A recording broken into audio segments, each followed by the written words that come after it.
toutes et à tous et bienvenue dans votre rendez-vous quotidien Smart Éducation, un magazine dédié à la formation, aux nouveaux métiers, aux nouvelles pédagogies. Le rendez-vous qui donne un futur à la jeune génération. Focus aujourd'hui sur un nouveau campus, véritable totem de la cybersécurité, le campus cyber. Initié par le président de la République, il accueillera sur un même site entreprises, services de l'État, organismes de formation, acteurs de la recherche et associations. Localisé à la Défense dans les 26 000 m² de la tour Eria et inauguré il y a tout juste quelques jours, il ouvrira vraiment ses portes en février 2022. Pour nous parler de cette nouvelle vitrine de l'excellence à la française, Michel Vandenberg, président de Campus Cyber, est avec nous. Bonjour. Bonsoir. Bienvenue sur le plateau de Smart Éducation. Michel Vandenberg, comment est né ce projet? Quelle était l'ambition du président de la République et puis la vôtre aussi également? Ce projet est né effectivement d'une initiative du président de la République. Donc moi j'ai été nommé par une lettre de mission du Premier ministre à l'époque, Édouard Philippe, pour regarder si effectivement l'écosystème de la cybersécurité est très prêt à se rassembler pour, on va dire, stronger together, en disant, en se mettant tous ensemble, peut-être qu'on peut être un peu plus fort par rapport à ce fléau qu'est la cybercriminalité. Donc on a mené une mission pour voir si l'écosystème, donc les grandes entreprises, les universitaires, les écoles, les industriels de la cybersécurité étaient prêts à venir travailler sur un lieu totem pour, faire briller l'expertise française en cybersécurité. On est plutôt bon, on a de bons ingénieurs, donc on a envie de le faire savoir. 2, de pallier au manque de ressources en cybersécurité. Il y a à peu près 30% aujourd'hui des postes qui sont pourvus en cybersécurité. On manque cruellement de ressources, donc un jour on ne saura plus aller dépanner les gens qui subiront une cyberattaque. Et puis le troisième point, c'était aussi de créer les futures licornes en cybersécurité de demain, donc de rassembler la recherche, l'innovation, les industriels pour faire émerger ces licornes. Et donc c'est un projet qui a vu le jour il y a à peu près 18 mois et effectivement qui va s'ouvrir tout début février dans le cadre de la PFUE, de la présidence française de l'Union européenne. On voudrait que le président de la République vienne inaugurer ce campus qui va rassembler à peu près 1800 à 2000 experts en cybersécurité sur un seul lieu. Donc visiblement, ils étaient prêts, ces acteurs de la cybersécurité, à se rassembler. Vous le disiez, donc entreprises, organismes de formation, de la recherche aussi. Expliquez-nous concrètement comment va s'organiser la vie de ce campus. Quelle part, justement, sera laissée aux entreprises, plus ou moins importante? Expliquez-nous. Alors déjà, la particularité du projet, c'est que c'est un projet privé-public. Et c'était vraiment la volonté du président de la République, qui était un projet qui soit porté par les acteurs privés et soutenu par l'État. Donc on a créé une SAS, une société anonyme simplifiée. On y a fait rentrer donc 112 actionnaires.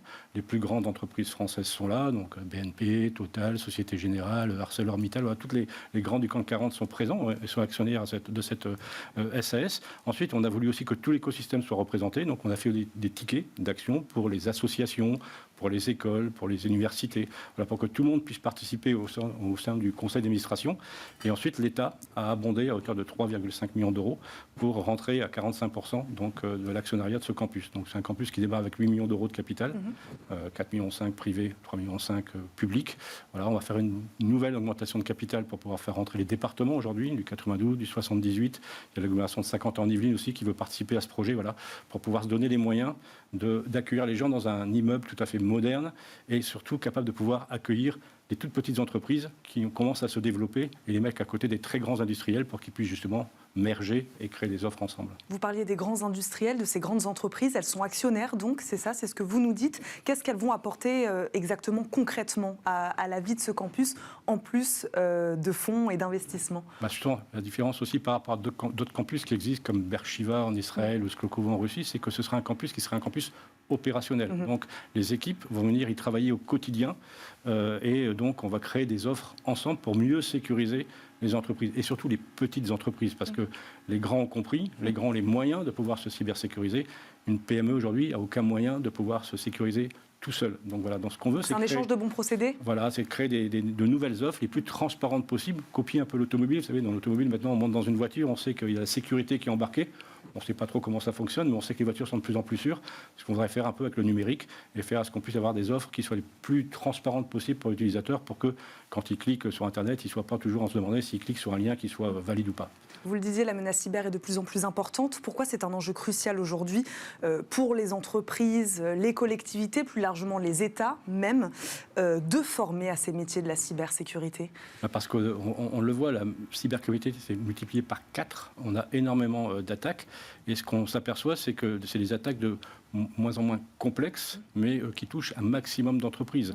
Et les PME, effectivement, quand ils se font cryptoloquer, vous savez, toutes vos données sont complètement chiffrées, vous ne pouvez plus y accéder.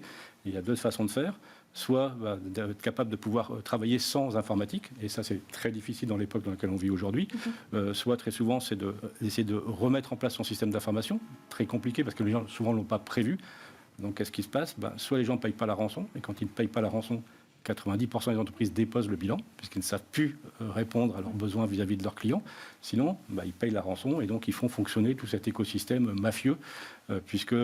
En plus, les pirates sont malins, ils négocient, il y a des plateformes pour pouvoir dialoguer avec eux, etc. etc. Voilà, donc le problème qu'on voit aujourd'hui, c'est que si on veut arrêter ça, il faut protéger un maximum les entreprises de la façon, encore une fois, la plus simple et la plus transparente, et puis former ces jeunes qui vont justement pouvoir aller soit aider à sécuriser les entreprises, soit en cas d'attaque, à pouvoir aller les aider à se remettre en état de fonctionner, ce qu'on appelle la résilience cyber, qui est pour nous extrêmement important. La France est-elle en retard sur ces sujets de protection face à la menace cyber ? Non, c'est ce que vous disiez. Justement, voilà, je pense qu'on est un pays aujourd'hui qui l'a vite compris, on est un pays d'ingénieurs, on est plutôt bon, on est considéré comme, en termes d'expertise, comme le 3e pays dans le monde en termes d'expertise en cybersécurité. Voilà. On manque cruellement de ressources, parce qu'on a une image du geek à capuche. Chaque fois qu'on voit une émission de télé, c'est derrière les écrans à la Matrix qui passent, et on ne voit jamais les autres métiers de la cybersécurité. Si on prend en Ile-de-France, il y a 15 000 jeunes aujourd'hui qui font une formation au numérique. Sur ces 15 000 jeunes, on les a interrogés, il y en a moins de 200 qui veulent les métiers de la cyber. Et si on parle de la gente féminine, alors là, c'est catastrophique. Voilà. Alors qu'on a besoin de gens qui travaillent sur les aspects géopolitiques, communication, codage, sensibilisation à la cybersécurité. On a besoin d'autres profils que les geeks à capuche qui font du hacking. Voilà, on a besoin d'ouvrir notre monde et de changer l'image. Voilà, j'étais à Sciences Po la semaine dernière. Il y a des gens de Sciences Po qui disent « Nous, on veut travailler dans la cyber, on ne répond pas quand on envoie notre CV. » Donc on doit aussi, nous, professionnels de la cybersécurité, s'ouvrir un tout petit peu et pas recruter que des super grands techniciens. De toute façon, il n'y en a plus. Donc il faut ouvrir un peu nos chakras pour justement accueillir de nouveaux talents dans la cybersécurité. C'est ce qu'on va faire en campus, justement. Il y a 7 écoles qui vont nous rejoindre. Combien d'étudiants seront formés chaque année ? Je pense qu'au démarrage, on pense 200 ou 300 sur le campus parisien. Mais déjà, ce qui est de sympa, c'est que les régions ont répondu. Et donc, on va créer des campus dans les territoires, dans les 13 régions françaises. On va ouvrir ces campus pour amener justement l'expertise cyber au sein des territoires.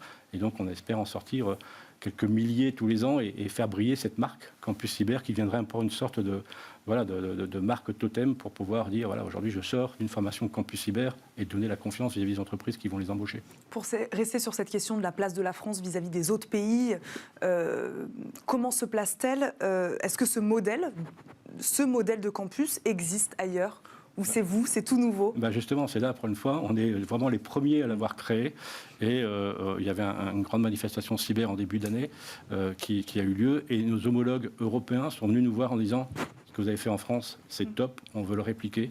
Comment vous avez fait, comment vous avez fonctionné, comment est venue l'idée, comment vous l'avez concrétisé. » Et en fait, moi, je suis en relation maintenant avec les Néerlandais, avec les Allemands, avec les Belges, avec les Autrichiens, pour justement regarder comment on peut donner un peu notre savoir-faire et comment on a réalisé ce campus. Ce qui est important, c'est de rassembler l'écosystème. Voilà, ce qui a fait que ça a fonctionné, c'est les industriels sont venus parce qu'il y avait des clients, les clients sont venus parce qu'il y avait des industriels, les startups sont venus parce qu'il y avait des grands industriels pour pouvoir les aider. On a même les fonds d'investissement qui arrivent et du coup, les écoles se sont dit, c'est génial, puisque nos étudiants n'auront qu'à monter dans les étages pour trouver un boulot. Voilà, donc c'est un peu tout ça qu'on a créé. Oui, c'est ça. La question de l'insertion professionnelle, c'est finalement pas une question. Ces jeunes qui seront formés à ces métiers de la cybersécurité, ils trouveront un emploi, c'est sûr. Bien sûr, voilà. De toute façon, aujourd'hui, dans le métier de la cyber, ceux qui font des formations Bac+5, la deuxième année, ils ont déjà trouvé leur job. Voilà, on croit beaucoup aussi à l'alternance, donc avoir directement les jeunes dans nos entreprises pour pouvoir justement les former le plus rapidement possible. Voilà, c'est un secteur qui recrute énormément, qui paye extrêmement bien. Un jeune ingénieur sort de l'école, s'il est bien formé en cyber, il est embauché entre 40 et 45 000 euros. S'il est bon, 3 ans après, il a 100 000 euros. Voilà, c'est quand même un métier, il faut le dire, aujourd'hui, qui rémunère de façon importante parce que l'expertise est rare. Voilà, et en fait, c'est un métier qui a beaucoup de sens parce qu'on est un peu les pompiers ou les casques bleus du numérique. Voilà, quand on protège quand même la vie d'une entreprise, on aide quand même ces entreprises à pouvoir, en cas d'attaque, se remettre debout Et quand il y a eu les attaques sur les hôpitaux, par exemple, pendant la crise de la Covid, là, les techniciens qui travaillent dans la cyber ont sauvé des vies parce qu'on ne savait plus soigner les gens parce que les hôpitaux avaient été complètement attaqués et ne pouvaient plus redémarrer n'importe quelle machine. Voilà, donc c'est un peu, voilà, c'est un métier qui a du sens et ça c'est important de le dire. C'est important de faire un métier aujourd'hui qui sert à la collectivité. Pour bien comprendre, quels sont les métiers, les différents métiers de la cybersécurité? Est-ce que vous pouvez nous en donner quelques-uns? Bien sûr, vous avez les métiers extrêmement techniques. Donc vous avez des gens qui aujourd'hui aident à faire comprendre aux chefs d'entreprise quelles sont les données qu'il faut absolument protéger. Voilà. Comment on peut s'assurer de protéger l'essentiel de l'entreprise et de faire ce que ces données ne puissent pas être attaquées ou sortir à l'extérieur. Donc c'est vraiment plutôt des fonctions de conseil. On dit voilà, c'est quoi les actifs stratégiques d'une entreprise? Et là, il n'y a pas besoin d'être technique, il faut connaître plutôt le métier de l'entreprise. Donc là, ça s'adresse aussi bien aux hommes qu'aux femmes. Ensuite, on doit sécuriser. Donc une fois qu'on a vu ce qu'il fallait protéger, on vient mettre dans une sorte de coffre-fort ou de sécuriser ou s'assurer que seules les bonnes personnes accèdent à ces informations. Et donc on fait de la sécurisation du système d'information. Et puis après, il y a tout ce qui est gestion des événements douteux. C'est-à-dire qu'on met un peu des capteurs un peu partout. On dit tiens, c'est bizarre, ce serveur-là ou cette personne-là ne réagit pas comme d'habitude. Peut-être que ce n'est pas la bonne personne qui est derrière le clavier ou le PC. Et puis après, il y a ce qu'on appelle la réponse à incident. Voilà, donc les gens vont venir aider les clients qui sont sur cyberattaque. Et ensuite, on a des métiers autour du commerce. On a besoin de gens pour pouvoir justement proposer ces services. On a besoin de communicants. L'importance de la communication pendant une gestion de crise, elle est extrêmement importante, voilà, parce qu'effectivement, les gens ne s'y attendent jamais. Donc il y a toujours cette période de stupéfaction. On se dit, mais pourquoi ça me tombe dessus? Qu'est-ce qui va m'arriver? Comment je vais m'en sortir? Très souvent, comme c'est à la mode, la presse qui arrive en disant, là, regardez, lui, il s'est fait attaquer, il s'est fait prendre, etc., etc. Donc les gens sont un peu en panique. Voilà, les aider justement à bien communiquer. Et puis ensuite, on va travailler sur la partie résilience, comment je reconstruis, comment je redémarre mon entreprise, et surtout comment je motive mon personnel à retravailler, souvent à l'ancienne, sans IT, pour pouvoir continuer à rendre les services auprès de leurs clients. Donc voilà, c'est un peu ça notre métier. On a besoin de communicants, on a besoin de gens qui font du conseil, on a besoin de commerciaux, voilà, et on a besoin de techniciens, mais pas que, voilà, comme dans les autres métiers. Il faut qu'on change cette image, c'est important. Merci, on va terminer sur ces mots. Merci beaucoup Michel Van der Berg d'être venu nous présenter ce nouveau campus dédié à la cybersécurité, d'avoir mis en lumière, nous avoir expliqué un peu tous les enjeux de la cybersécurité aujourd'hui. Merci beaucoup. Je le rappelle, vous êtes donc le président de ce nouveau campus Cyber qui ouvrira ses portes en février 2022. Vous n'avez pas le choix. On n'a pas le choix. Février 2022. Merci beaucoup d'avoir répondu à nos questions. C'est déjà la fin de cette émission. Merci à vous de nous avoir suivis. On se retrouve très vite pour un nouveau numéro de Smart Éducation. À très vite.